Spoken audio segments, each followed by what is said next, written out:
Bonjour à toutes et à tous, bienvenue au Château des Remparts de Traits. Alors, en ces temps difficiles, avec le contexte sanitaire, notamment pour la culture, le patrimoine et le tourisme, la municipalité de Traits vous propose d'assister à une visite virtuelle de son monument emblématique, le Château des Remparts de Traits. Donc, cette visite privée va être l'occasion de vous montrer à la fois quelques parties restaurées que certains peut-être connaissent, mais aussi et principalement les parties abandonnées du château, donc dans les étages, et ça va être pour vous l'occasion de voir justement ce contraste entre la partie restaurée et la partie en ruine. Voilà, suivez-moi.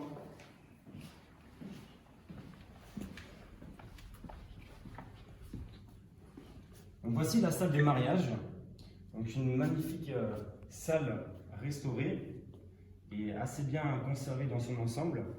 Alors cette salle, dont les murs datent de la fin du XIIe et du début du XIIIe siècle, correspondait au Moyen-Âge à la salle des gardes. Alors comme vous pouvez vous en rendre compte, elle a été magnifiquement restaurée et aménagée en salle des mariages de nos jours. Et c'est l'occasion surtout d'apercevoir des éléments de décor magnifiques, comme cette superbe cheminée de style baroque, cheminée qui date du XVIIe siècle.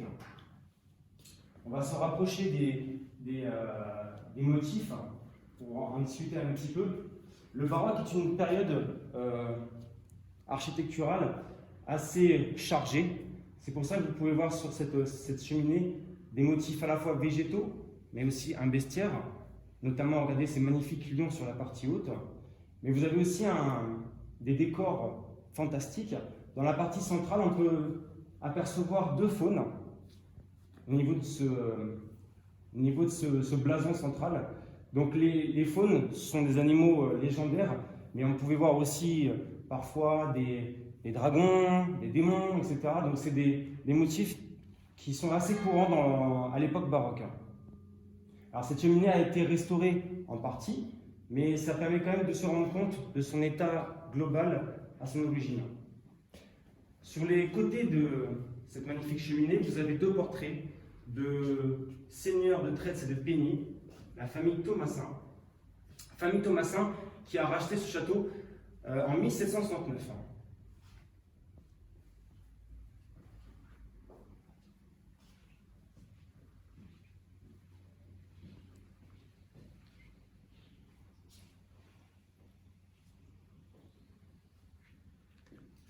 Je vous laisse aussi apercevoir ce magnifique plafond à la française. Plafond à la française, certainement de la fin du XVIIe, voire du début du XVIIIe siècle, entièrement peint et surtout décoré de motifs végétaux.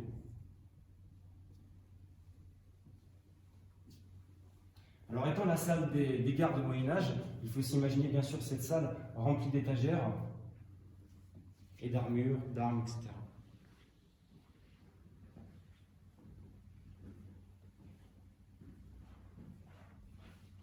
Elle nous permet aussi d'avoir une magnifique vue sur la cour du château.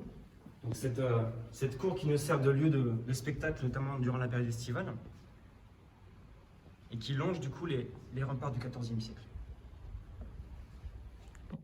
Alors pour commencer la visite virtuelle des parties abandonnées du château, je vous présente déjà l'escalier monumental, l'escalier principal et majestueux du château. Donc cet escalier a été aménagé au XVIIe siècle, toujours à l'époque baroque. Alors, comme vous pouvez vous en rendre compte, il est en très mauvais état. Il faut vraiment, là, du coup, s'imaginer un petit peu ce XVIIe siècle florissant. Donc là, vous aviez, sur toute la partie haute de cet escalier, des décors en gypserie, des moulures. Donc on pourrait interpréter ça un petit peu comme du plâtre. La balustrade principale qui orne le centre de l'escalier était elle aussi décorée, notamment avec des bustes. Là, on s'aperçoit malgré tout de jolis décors sur cette balustrade. Alors cet escalier desservait évidemment tous les étages du château, en partant depuis le rez-de-chaussée. Alors aujourd'hui, on peut se rendre compte de cet escalier entre le rez-de-chaussée et le premier étage, puisqu'il a été restauré. Et là, nous sommes actuellement entre le premier étage et le deuxième étage.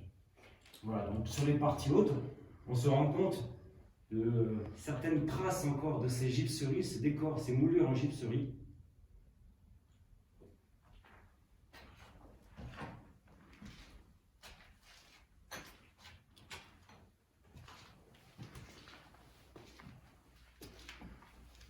Donc ces gypseries recouvraient la totalité du plafond en bois, bien sûr, du château. Et il faut s'imaginer aussi une ambiance beaucoup plus chaleureuse, puisque certainement que ces murs étaient recouverts de tapisseries.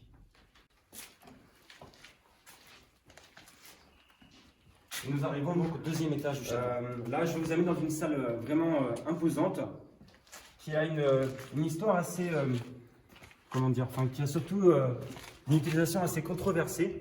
On n'a pas véritablement le fin mot de l'histoire. Alors, comme vous pouvez le voir, cette salle est vraiment la plus grande du château, à la fois en dimension au sol, mais aussi en hauteur sous plafond. Alors, pour revenir à ce plafond à la française, je vous en reparlerai tout à l'heure, puisqu'il est plus récent que celui qui se trouve dans la salle des mariages, et notamment de celui que nous allons voir juste après. Alors, cette salle elle est intéressante puisqu'elle est encore dans la partie médiévale du château, c'est-à-dire que les murs sont toujours de la fin du XIIe, début du XIIIe siècle. Par contre, comme vous pouvez le voir, elle a été énormément réaménagée à l'époque classique moderne, c'est-à-dire 17e, 18e et même au 19e siècle. Alors, le château perd du coup ce caractère défensif et on va ouvrir pour apporter de la luminosité à une époque où il devient résidence de plaisance pour les seigneurs. Alors, comme vous pouvez le voir ici, malheureusement, au XXe siècle, le château a été, pendant de très nombreuses années, abandonné. Et donc, malheureusement, il a été pillé. Donc, ici, c'était l'emplacement évidemment d'une cheminée qui a malheureusement disparu. Tous les décors de valeur, tout ce qui pouvait être du marbre, des décors sculptés, tous ces décors ont malheureusement été pillés.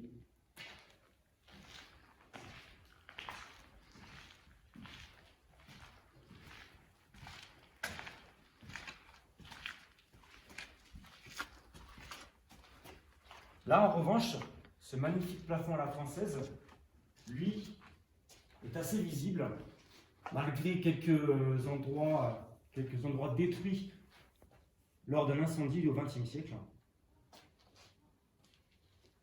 Toujours avec ces motifs végétaux.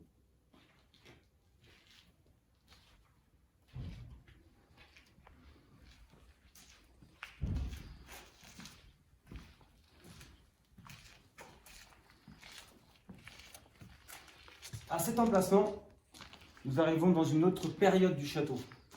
Là, nous étions dans la partie vraiment médiévale, fin 12e, début 13e. Et là, nous rentrons dans la partie fin 15e, début 16e.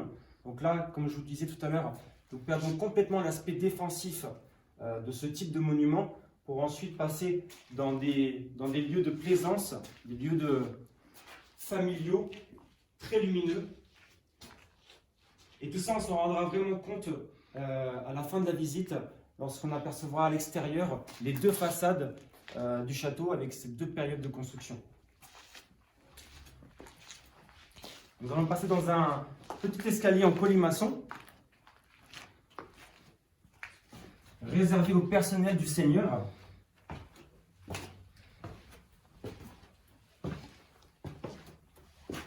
On peut voir ici d'ailleurs des vestiges des chambres de bonne.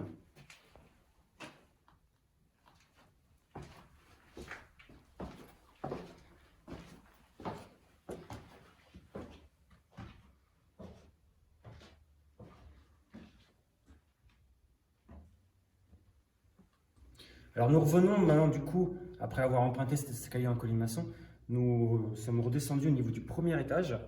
Alors le château étant incliné de l'extérieur, on ne s'en rend pas vraiment compte, mais là on va rentrer dans une salle qui est au niveau de la cour du château. Et malgré tout, ça reste le premier étage du château. Alors cette salle est en très mauvais état, d'ailleurs même aussi au niveau du sol. Par contre, c'est vrai qu'elle contient l'élément décoratif le plus joli du château, à mon sens. C'est cette cheminée baroque qui est en fait complètement collée dos à dos avec celle que l'on peut découvrir dans la salle des mariages. D'ailleurs, elles datent toutes les deux de la même époque, XVIIe siècle. Elles ont un décor assez similaire, mais celui-là est encore plus foisonnant de motifs. Donc nous sommes toujours dans la partie fin 15e, début 16e du château, d'où ces grandes ouvertures qui donnent directement sur la cour. Cette partie date de la famille Foresta, qui a donc possédé ce château au 15e et au 16e siècle. On peut se rendre compte effectivement d'un magnifique plafond à la française. Alors celui-là, il est différent des autres puisqu'il a été entièrement peint d'une couleur assez sombre. Et vous avez aussi ces motifs végétaux qui, eux, ont été peints en noir.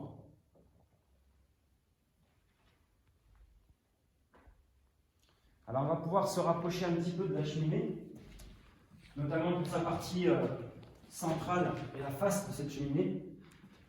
Donc vous voyez ce que je vous disais tout à l'heure, l'époque baroque, très chargée, avec des motifs variés, notamment légendaires. On retrouve encore d'ailleurs sur les deux côtés les faunes qu'on a pu apercevoir dans la salle des mariages. Ici, vous avez regardé dans la partie basse des têtes, certainement des têtes de dragon. Vous avez un magnifique visage ici d'homme barbu.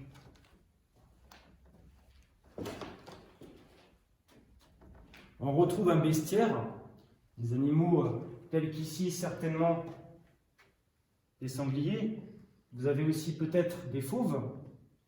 Et dans la partie haute, on retrouve aussi un petit peu ce qui s'est fait dans la salle des mariages, de belles sculptures. Dans la salle des mariages, nous avions des lions. Et ici, certainement, des animaux légendaires, fantastiques. Donc, vous voyez des animaux ailés, peut-être des dragons, qui se terminent avec un corps de serpent. Donc c'était évidemment, pour le seigneur de l'époque, la façon de montrer leur richesse, tous ces décors. Au sol, c'est une des rares salles du château qui a conservé aussi des tomates du XVIIIe siècle. Alors beaucoup de nettoyage permettrait de s'en rendre compte.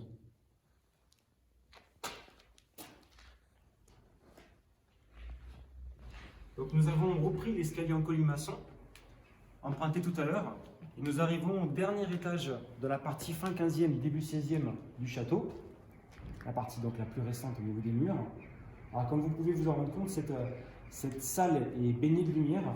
Vous allez pouvoir admirer une des plus belles vues sur notre beau village et sur la Sainte-Victoire.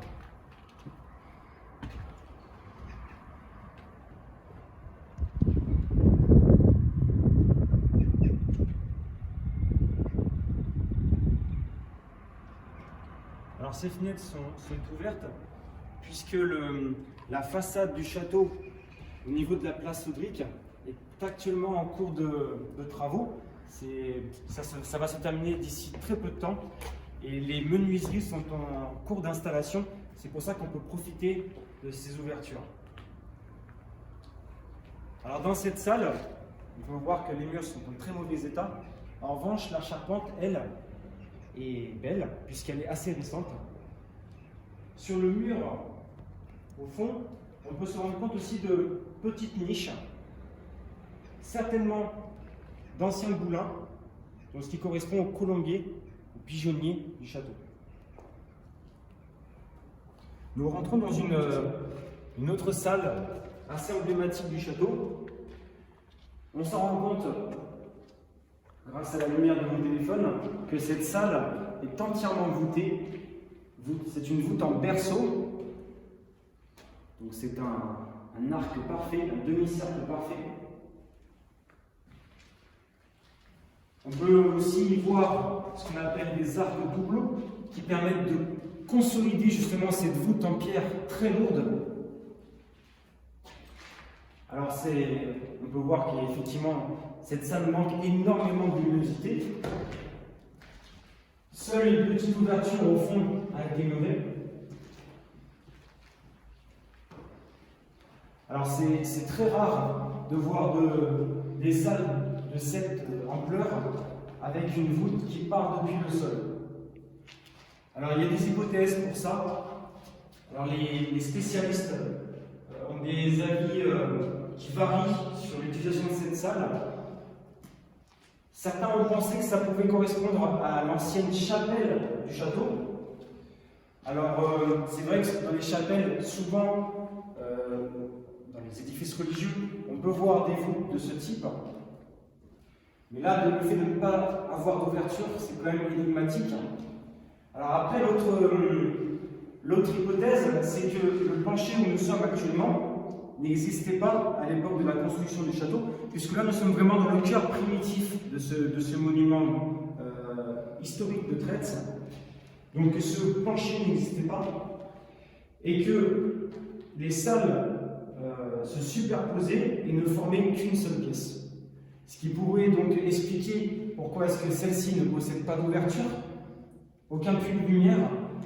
Elle correspond en plus en dimension à la salle qui se trouve juste en dessous, salle dont je vous ai montré le plafond et qui paraît plus récent que les autres plafonds à la française du château. Voilà donc l'explication la plus probable pour cette magnifique salle voûtée.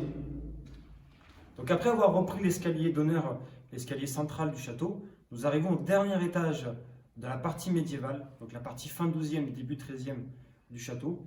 Et on est vraiment là sous la toiture de la partie la plus haute du château. Allez, venez avec moi. Alors comme vous pouvez le voir, les murs sont vraiment très anciens, médiévaux. On voit d'ailleurs ici une ouverture d'origine, avec un arc, là vous voyez arrondi. Je vous disais que ça pouvait correspondre au chemin de ronde médiéval. Ici d'ailleurs, on peut voir les vestiges d'une meurtrière. Donc ce système d'entonnoir où les archers étaient à l'abri dans le château, mais pouvaient avoir un bon angle de tir sur l'extérieur.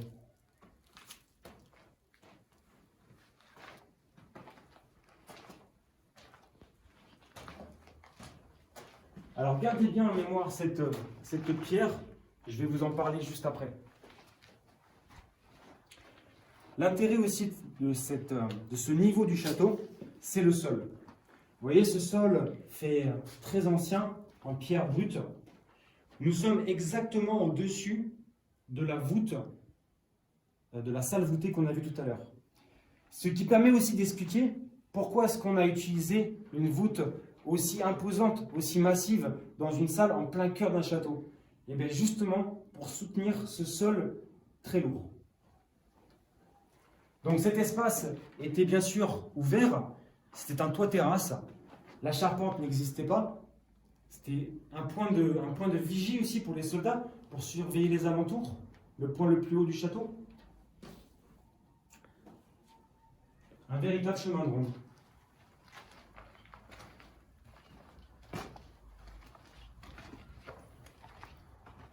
Voilà, donc cette salle est vraiment lumineuse.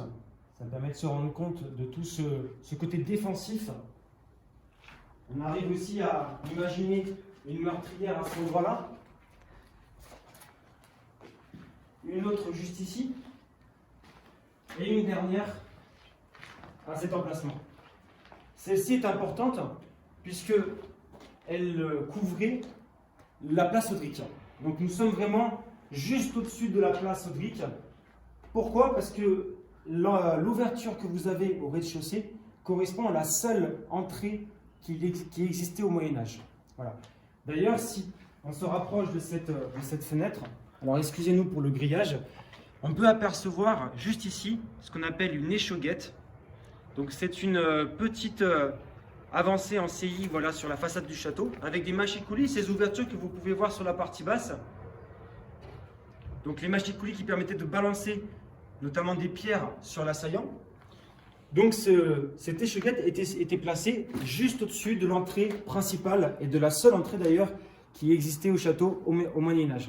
Toutes les entrées que vous pouvez avoir sur ce monument au rez-de-chaussée, sur notamment le boulevard Étienne Boyer ou le cours Esquiros, sont des entrées qui ont été rajoutées par la suite et creusées dans le mur du Moyen-Âge. Alors, regardez ce bloc de pierre que vous avez ici. il est très important et il correspond exactement à ce que je vous ai montré tout à l'heure. Ces blocs de pierre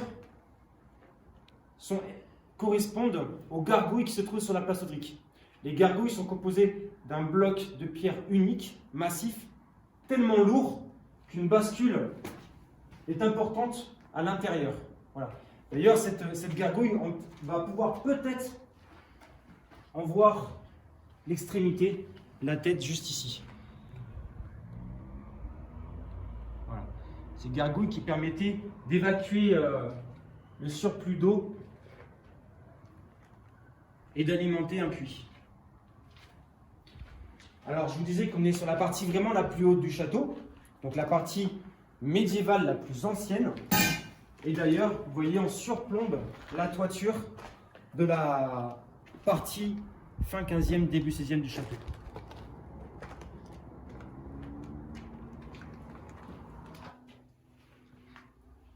Donc après être revenu dans l'escalier principal du monument, et pour terminer cette visite virtuelle, je vous amène maintenant sur une petite partie extérieure du château qui correspond donc au chemin de ronde. Chemin de ronde qui a été rajouté sur la façade du château au XIVe siècle. Donc je vous rappelle que le château date de la fin du XIIe, début XIIIe siècle. Plus de 100 ans plus tard, on va lui rajouter ce rempart. Et c'est ce qui permet d'avoir effectivement, au niveau du boulevard Étienne Boyer, un mur aussi épais.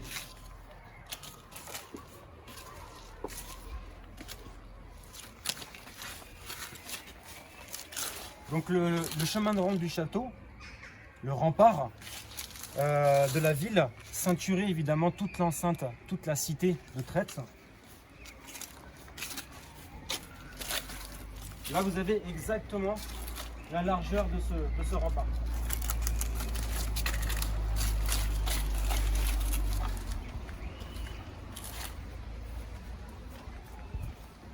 Les fortifications de Trètz, les remparts du XIVe, ont été financés par les abbés de Sainte-Victoire à Marseille. Nous sommes dans une période très compliquée, notamment la période de la guerre de 100 ans. Et il fallait du coup défendre les populations et protéger la ville de Trètz. C'était une possession des abbés de Sainte-Victoire.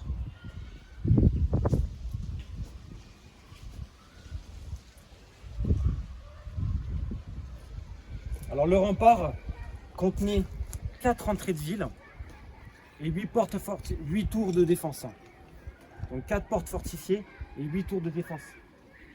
Aujourd'hui, nous possédons encore 2 portes fortifiées très bien conservées. La porte de Saint-Jean qui se trouve juste un peu plus haut, presque au pied de l'église, et la porte de Pourrières qui se trouve en direction de la mairie et qui donnait justement sur le chemin de Pourrières. Alors on va s'avancer un petit peu sur le chemin de ronde.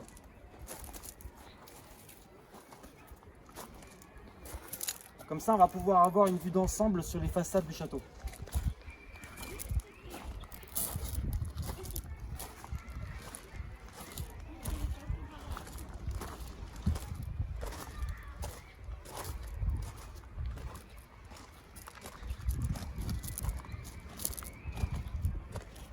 On bénéficie d'une vue magnifique sur le clocher de l'église Notre-Dame de Nazareth, par la même occasion.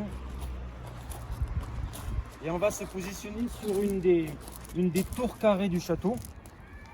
Donc je vous disais, les remparts de Trètz possédaient 8 tours similaires à celle-ci. Voilà, donc les remparts se stoppent juste après. Et évidemment, faisaient le tour de l'enceinte fortifiée. Rejoignez l'actuelle mairie. Et là, on a une vue d'ensemble sur ce monument emblématique de Trètz, donc le château des remparts. Et on arrive, pour finaliser cette visite, on arrive à reconnaître un petit peu les endroits où nous sommes passés depuis le début. Donc vous avez la fenêtre qui est ouverte, la salle des mariages, donc dans la partie rez-de-chaussée au niveau de la cour du château, mais qui, je vous le rappelle, est finalement le premier étage du château, puisque le sol est incliné.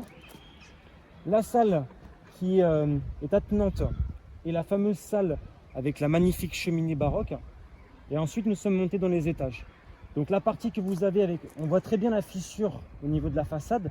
La partie qui est la plus basse correspond donc au château, au rajout qui a été fait fin 15e, début 16e par la famille Foresta. Et la partie la plus haute et la partie la plus ancienne, fin 12e, début 13e, est vraiment la partie moyenâgeuse. Et tout à l'heure, je vous ai montré un bloc de pierre qui correspondait à une gargouille. Nous étions vraiment dans la partie la plus haute, sous la toiture. Voilà, nous avons bouclé notre visite. Merci pour votre attention.